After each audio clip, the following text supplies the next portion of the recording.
Tapi di akhir-akhir ketika sesi tanya jawab oleh paslon ini, dia memang kesulitan. Sehingga kalau debatnya sejak awal itu langsung oleh paslon, kayaknya itu akan berantakan gitu. Karena ketika Caimin saja yang bertanya soal tip dan trik, wah emang agak licik Caimin.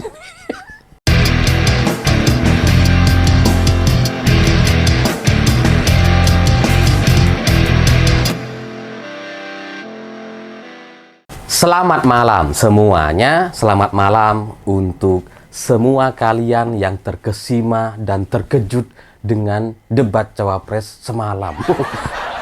Ya karena banyak dari para pendukung Gibran merasa bahwa Gibran ini tampil sangat-sangat luar biasa, katanya. Tampil menjadi pemenang, mengejutkan, hebat, super. Ya itu contoh orang-orang yang mudah ditipu. Ya karena mungkin mereka selama ini melihat bahwa Gibran itu kesulitan untuk menjawab pertanyaan-pertanyaan random dari wartawan. Ketika dia berhadapan dengan wartawan atau mahasiswa, dia kesulitan untuk berbicara dalam durasi yang panjang gitu kan. Ditanya apa, sering hemat bicara, diem gitu ya, sudah cukup dan sebagainya. Dan semalam ketika mereka melihat Gibran bisa berbicara dalam durasi yang cukup panjang seperti 2 menit atau 4 menit gitu ya, ini para pendukungnya langsung heboh, wah hebat. Ya karena sebelumnya emang nggak pernah berbicara sepanjang itu gitu kan. Ya tapi kalau kita ngelihat secara detail, sebenarnya strategi yang dilakukan oleh Gibran itu sama seperti yang dilakukan oleh AHY di Pilkada 2017 lalu. Dan ini sudah pernah saya sampaikan di video sebelumnya, bahwa secara strategi ini pasti mirip gitu, pasti akan mengandalkan hafalan. Yang ditanya apa, jawabnya ya sesuai dengan hafalan. Jadi makanya kalau kita perhatikan sebenarnya nggak nyambung gitu. Tapi bedanya di Gibran ini, hafalan-hafalan yang dia hafal itu memang ada materinya, memang ada beberapa contoh permasalahannya. Sementara AHY dulu itu hafalannya hanya berdasarkan cerita-cerita atau teori-teori yang normatif gitu. Sehingga yang ngawang-ngawang, nggak jelas, nggak ada isu, nggak ada contoh kasusnya. Kalau Gibran hafalannya hafalan yang memang ada kasusnya, ada materinya gitu. Ya tapi tetap aja sama-sama nggak nyambung sebenarnya, nggak sesuai gitu. Ditanya A, jawabnya Z atau X gitu. Ya jadi ya mungkin beginilah strategi anak mantan presiden dan anak presiden yang mendadak jadi calon gitu. Ini kalau secara jalan mirip gitu. AHY dulu kan juga tiba-tiba jadi calon gubernur. Nah, Gibran juga sama, tiba-tiba jadi cawapres. Padahal sebelumnya di banyak lembaga survei itu nggak ada. Makanya ketika untuk menghadapi debat, itu strateginya sama, yaitu strategi menghafal. Hanya bedanya di bobot dan materinya. Ya mungkin dulu AHY itu kursusnya paket hemat gitu ya, sehingga hanya jawaban-jawaban normatif yang diberikan oleh mentornya. Sementara Gibran ini mungkin paket yang agak lengkap, agak mahal gitu, sehingga ada kasus, contoh, dan materi. Karena kalau kita ngelihat misalkan ada satu contoh pertanyaan yang dibacakan oleh host gitu ya. Itu kan pertanyaannya soal bagaimana membangun infrastruktur sosial tanpa membebani APBD. Dan Gibran nggak bisa menjawab itu gitu. Ya dia jawab aja, ya gitu. Oh itu penting, sanitasi penting, ini ada hubungannya sama stunting. Dia jawab tuh. Tapi bagaimana caranya untuk supaya tidak perlu membebani APBD itu nggak dijawab sama dia. Dan ini disadari oleh Pak Mahfud gitu. Pak Mahfud ketika diminta untuk menanggapi, Pak Mahfud mengingatkan bahwa pertanyaannya itu bagaimana pembangunan infrastruktur sosial gitu ya, bukan fisik, sosial, ini bisa tidak membebani APBD. Nah, tapi ketika Gibran kembali menjawab gitu ya, ini malah menganggap bahwa Pak Mahfud ini nggak paham. Oke, saya perjelas loh. Lah wong situ yang nggak paham kok malah Pak Mahfud yang dibilang nggak ngerti lagi gimana. Tapi begitulah gitu. Begitulah teknik hafalan dan teknik berdebat sesuai dengan mentor atau hafalan. Jadi pokoknya membuat orang, pokoknya kamu nggak ngerti aja gitu. Meskipun sebenarnya dirinya yang nggak ngerti, karena ditanya soal supaya tidak membebani APBD, malah jawabannya ngelantur ke sana sini. Bahkan di akhir sesi itu kemudian dijawab dengan, ya ini nanti infrastruktur sosial itu ada makan gratis, katanya, dan susu gratis. Ya, ya bener sih gitu ya, nggak membebani APBD. Tapi itu kan membebani APBN. Jadi, jadi kembali lagi gitu, karena ya jawabannya berdasarkan hafalan yang sudah dia siapkan gitu. Jadi yang nggak akan menyentuh atau menjawab permasalahan yang ditanyakan.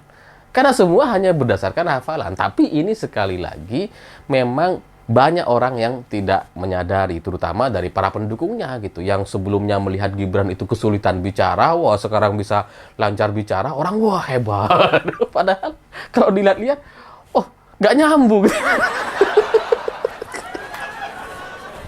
Jadi malah membuat pernyataan-pernyataan yang secara teknik debat itu memang ditujukan untuk menyerang mental lawan.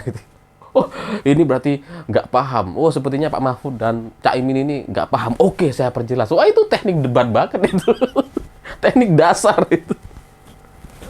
Dan selain itu, kalau kita ngelihat secara alur jawaban-jawaban Gibran dari pertama sampai sesi akhir, memang ada perbedaan gitu. Ketika dia menyampaikan visi misi, wah dia hafal. Ya biasalah, visi misi masa nggak hafal gitu kan. Pasti hafal gitu.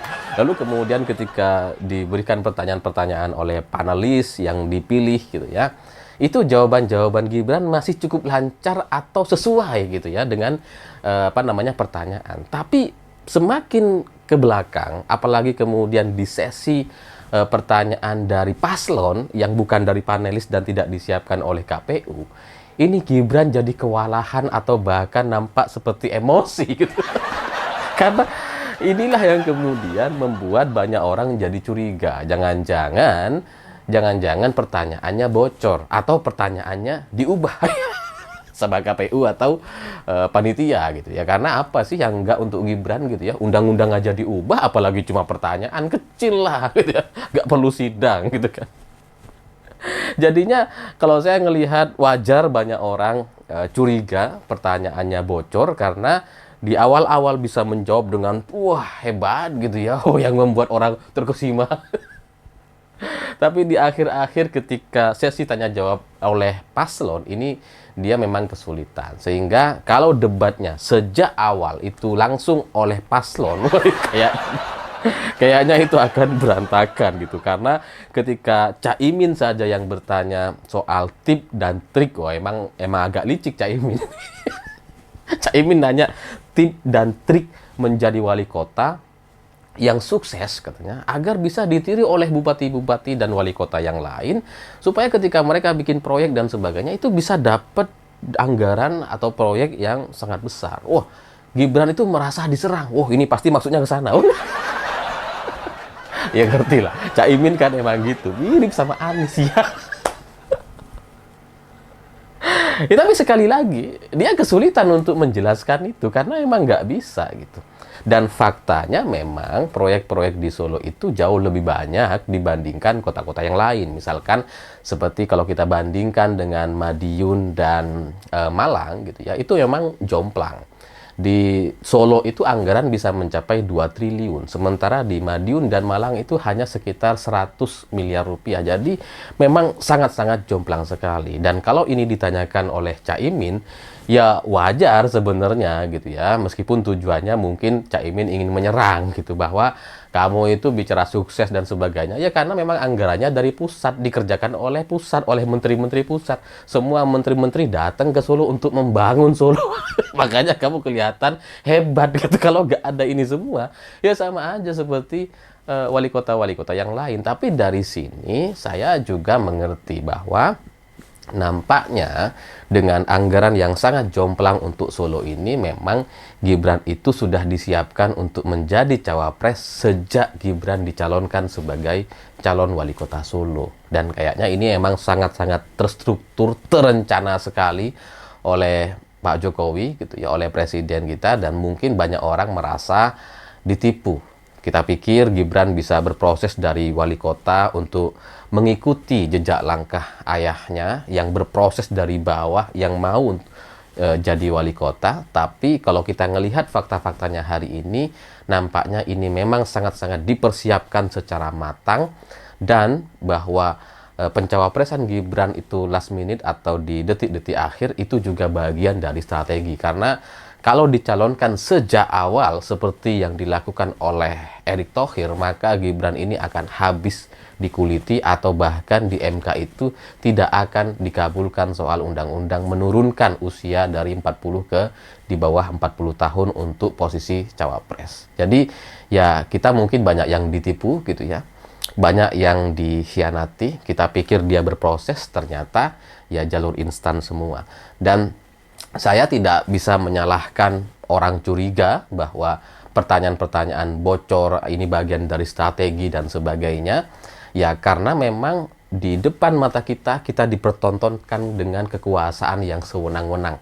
Kita diperlihatkan bagaimana MK bisa diintervensi, bagaimana undang-undang bisa diubah hanya dalam hitungan hari, dan kalau soal dibandingkan dengan pertanyaan-pertanyaan KPU, itu tidak sebanding sama sekali. Karena kalau MK saja bisa diintervensi, undang-undang aja bisa diubah, apalagi hanya soal pertanyaan-pertanyaan yang ada di depan meja itu, yang kita juga sama-sama tidak tahu apakah itu diganti atau enggak. Jadi ya itu soal teknis yang sangat-sangat dasar sekali, dan ya sekali lagi ya bagi saya pikir ini pesan untuk kita semua agar ke depan kita tidak dibodoh-bodohi lagi. Jangan sampai kemudian tertipu untuk kedua kali, hanya keledai yang jatuh di lubang yang sama. Saya pikir itu. Terima kasih sudah menonton. Begitulah kura-kura.